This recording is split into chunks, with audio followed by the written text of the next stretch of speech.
So is SoFi still a quote-unquote safe wheel strategy stock to be selling puts and covered calls on in 2026 and beyond? Today, I'm going to give you my honest analysis, and if you drop a comment down below in today's video, you're going to get my full Ark Options Strategy playbook, which takes the wheel strategy to the next level. If you want that completely for free, no strings attached, just drop a comment down below on today's video, and while you're down there, hit that like button and that subscribe button. It really helps this channel grow. But guys, today we're going to be talking about SoFi, okay? And SoFi, full disclosure, has been my most actively traded stock, I think, in recent years. I've been running weeklies on this. I have been running monthlies on this really for probably around 6 months at this point, and I have been enjoying it. Now, let's all be real. We can all admit this one thing. SoFi, if you've traded it, or even just looking at the fundamentals, they had a fantastic year, a fantastic freaking year for SoFi with the launch of so many new products, their options trading, what they're doing with crypto,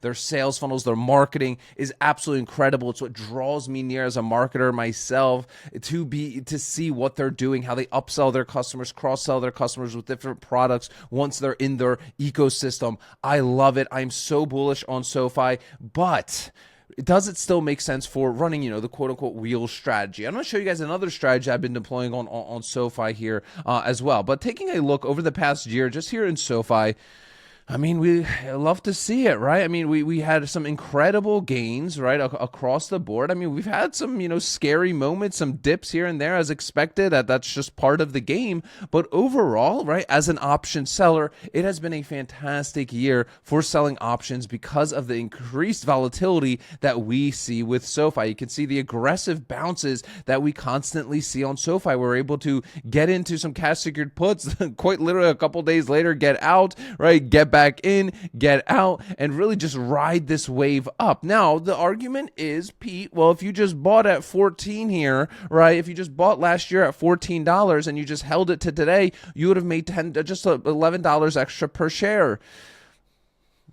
I don't know. If you sell options, I think you're going to have to see those kind of results for yourself. This channel, about income claims and throwing some BS in your face, but in my opinion, I mean, even though that is a fantastic gain here, I do believe the wheel strategy, if you're doing weeklies especially, does beat that if you just held SoFi at $14 or $15 for the year and only made $10 extra per share, okay? But with that said, right, let's go take a look at what the options are currently on SoFi. I'm going to show you guys the strategy I've been deploying on SoFi really, I would say, for the past 2 months. And now this strategy takes up a little bit more time than I really like.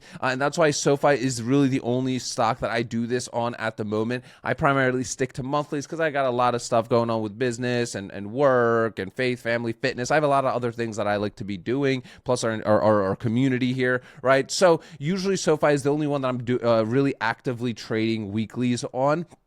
Most of my stuff I'm doing monthlies on, and that just fits my return on collateral goals. Those are my personal goals, and I don't want to be an active day trader, right? But with that said, taking a look at the SoFi options chain, let's just go to the trade options section. If you don't know what this is basically an options chain where we get to essentially say we're willing to buy 100 shares of SoFi on a specific date. So if I let's just go 31 days out, just for the sake of this example, I'm basically saying I'm willing to buy 100 shares of SoFi at close on January 30th, right? And I get to name my price. So obviously at the time of recording this, we're trading just around that $26.95 mark, right? And obviously I want to buy it lower, right? Well, if I do let's say the 24s, I would collect $65 of premium, right? $65 of premium on that transaction. That is coming from the options buyer. That's given to me as income, as cash into my brokerage account. Obviously results 100% will vary. These are just the premiums I'm seeing at the time of recording this. Now, you would need to lock up $2,400 to execute this trade because everything I do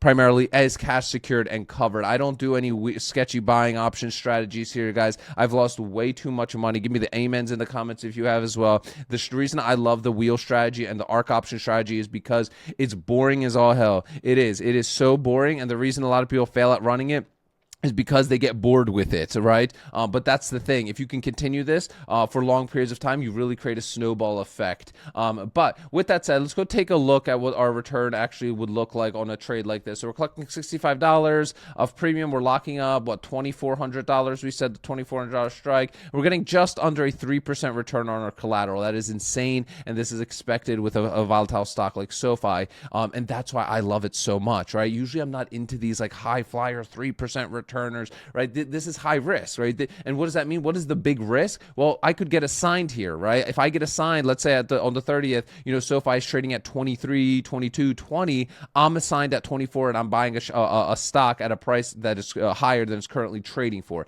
That's the big risk of this strategy. But, right, if you love the stock anyway, and you're getting it potentially at a discount, does it really matter to you? For me personally, you have to go research your own companies and find your own high conviction stocks. But for me with SoFi, I don't care. I genuinely do not care. It is one of the only stocks next to Arista, I would say, is also a very high conviction stock for me, that I do not care if I'm stuck holding, because I have such high conviction in this stock. I understand the fundamentals of it, right? I understand their business model. I've used their products and services for many, many, many years. I've deployed their products and services for many, many years. So I have that little, I don't want to say edge, because I don't believe in all that kind of crap, and I don't want to blow smoke up your butt, but basically it's a high conviction stock for me.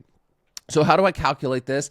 Basically just the 65 divided by 2,400, okay? And there's two outcomes of this trade. I already gave you the one, right? You could essentially be assigned at close lower, buying a stock, especially if it's trading at like $20, you're buying it at 24, or, right, if it's trading above 24, right, obviously 25, 26, 27, whatever, anything above 24, you're not buying it, right? Your money is returned back to you, so to speak. Your collateral is returned back to you, and then you go on with your life. You run another weekly or another monthly to collect some more premium.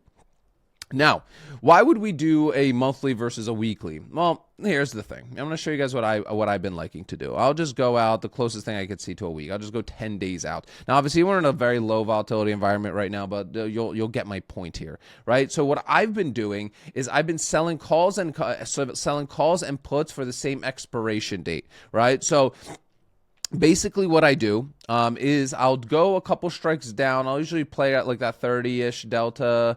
25, that's only a 23 delta. That's kind of shocking. This might be the one, though. Let's see. 29, we'll collect about $30 of premium. Let's just say $29 of premium, right? We're collecting $29 in premium, right? We're locking up 25.5. Right? And we're getting about a 1.14% return, and that is in a 10-day period, okay? Right? So our return is fairly larger when you compare this to running the monthly, right? If we're able to do this trade 3 times in a month, obviously we have far surpassed a monthly return. Now, obviously we're taking on a little bit more risk because it's a higher strike price. But again, I do like this strategy a lot, especially if you don't really care if you get assigned the stock or not anyway. So what I'm doing is I do puts that are around that 30 delta. Again, I would probably be a little bit more aggressive. 23 delta for a 1% actually is really solid right now for this. But with that said, what I do then is I do a covered call for the same expiration. So what I do is sell a call. Now, selling a call is just the opposite of a cash secured put. Instead of saying we're willing to buy, now we're saying we're willing to sell our 100 shares of SoFi for a certain price and on a certain date. That date will just leave the 9th 10-day expiration. And then let's just assume, for the sake of this example, we own 100 shares around $26, right? Just for the sake of this example. And then I will find about a delta roughly around the same of the one that I had just selected, but also needs to make the premium make sense. So the 28.5s, okay, that's perfect. So the 28.5s, let's go to our covered call calculator. I didn't mention this yet, but if you want all my calculators, they are free. Just attend the Ark Options Strategy workshop. The link for that will be the first one in the description of today's video. I give my premium calculators as well as my trade log template for you to download completely for free. So 28.5 is our strike price. 28.5.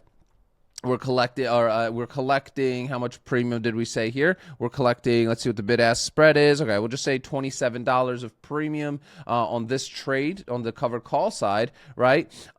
Whoops, I'm back in my cash secure, $27 of premium here. Right?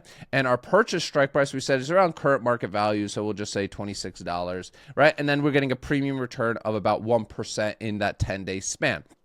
The risks on this side, right? You are defining your max profit potential on this trade, right? What does that mean? Well, let's say on the 9th, right, SoFi is trading at $29, $30, $31. You are selling your shares at 28.5, and you are capping out, right? You are capped out on your profit on your shares. You're selling them at 28.50 that you bought at 26, locking in $250 of profit on the sell, okay? Now, what can happen the second thing? Well, let's say it is below 28.50, right? It's trading at 28, 27, just still going sideways around the 27 like it has been, right? Well, if that's the case, right, what will happen is the contract will expire worthless, right? It'll expire worthless, and you simply will not sell your shares, and you run the following play for the following week, right? So why do I do this strategy? Well, if you look at what my strike prices are, on my covered calls, I've got the 28.50. I'll just put 28.50 here. Right? And then on my cash secured put side, I've got my 25.50s, right? 25.50s. I basically, in an ideal situation, let me get a sip of coffee here, guys. Look, I got a new coffee mug with all my, not kids, kids here. Look at this. I got Madeline, Noah, we got the crazy Ellie, and an Aspen. But with that said, right, with this, I basically am trying to thread the needle, right? I'm threading a needle here where I just need to, for SoFi to trade in this area between 28.50 and 25.50, and I walk away with this premium on both legs, right? I walk away with the premium on both legs. If I don't, let's say I have to end up selling my shares at 28.50, I miss out on any further upside here, right? I cap my upside right here. Cool. Let's get it. I locked in gains. I got my appreciation profit. And guess what? I get a whole bunch of capital back. I get $2,800 back, a little over $2,800, plus the premium, obviously, I collected up front, right? Cool. Let's run it. Let's run another cash secure put the following week and get assigned. We'll play closer to the money now, right? The second thing that can happen is I get assigned at 25.50. Let's say it dropped down to here, but I get assigned at 25.50. Perfect. I just lowered my cost basis a bit more, right, to 25.50. Now I own 100 shares to then run covered calls immediately on at 25.50 or 26 for the following week. And you guessed it, collecting some more premium. Okay, that's the strategy that I've been deploying a lot on this. Now, it does happen a lot more, right? With SoFi, what's happening is that it has been so volatile. Now, it hasn't been this week because, and last week because of the holidays, but right, it is so aggressive with its movements on a daily basis that we can sometimes get out within a day or two of these positions, right? Like when we saw the drop here at 25, I opened up a couple 23 puts. Literally 2 days later, I closed them out. Like, and same thing when it happened, drop down there, I closed them out. And same thing with the covered call sides. Most of my covered calls, though, I just let them completely go to expiration. So what my plan is for 2026 with SoFi is I'm just going to milk this thing for as long as I can, right? Because I don't know how long this will last, right? I don't know how long it will last, but if for a high conviction stock that honestly, it doesn't wrap up a tremendous amount of capital for me, I've been enjoying it, and I'm going to continue to run this covered strangle, the Peter strangle, as some of you like to call, and I love it. I'm going to continue running this on SoFi on a weekly basis, right? Because for me, either I sell or I get assigned. Don't matter to me, right? I genuinely does not matter to me because I'll just go out and just buy another 100 shares if I have to and run covered calls on it. I do not stress either on either side of assignment, and that often doesn't necessarily happen as an option seller, and that's why I'm going to continue to milk this thing all of 2026. Guys, if you want my free premium calculators as well as my trade lock template, attend the Ark Options Strategy workshop today. It's a 90-minute training that's going to show you how to take the wheel strategy to the next level, especially if you're a beginner and want to have a trading strategy that can fit into a real life, right? Something that isn't going to require you to stare at charts for hours and hours on day and creating a second job for yourself. I call this one of the best hobbies you could possibly have. So click that first link in the description of today's video. At the end, I'll give you all of these free resources. And as always, guys, sell options, collect premiums, repeat. I'll see y'all tomorrow.